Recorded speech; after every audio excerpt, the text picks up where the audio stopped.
जब के रिश्ते करने निकलो ना तो सिर्फ बैंक बैलेंस और ऊंची हवेलियां मत देखना, ये सब तो वक्त की धूप में फीका पड़ जाता है। अगर देखना है तो उस इंसान का ज़र्फ देखो, उसकी तरबियत देखो।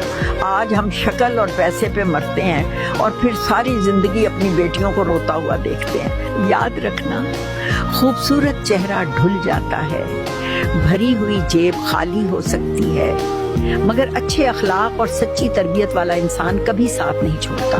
ऐसा शख्स ढूंढो जो उसकी खामोशी को समझ सके, जो गुस्से में भी औरत की इज्जत करना ना भूले, क्योंकि शादी सिर्फ दो जिस्मों का मिलाप नहीं, दो रूहों का सुकून है, और सुकून हमेशा नसीब से मिलता है, दिखावे से नहीं। गलत फैसला सिर्फ दो लोगों को नहीं, आने वाली नस्लों को भी बिखेर देता है। इसलिए किसी को चुनने से पहले खुदा से उसकी सीरत मांगना सूरत नहीं है, क्योंकि घर दीवारों से नहीं, एक अच्छे इंसान से बसता है।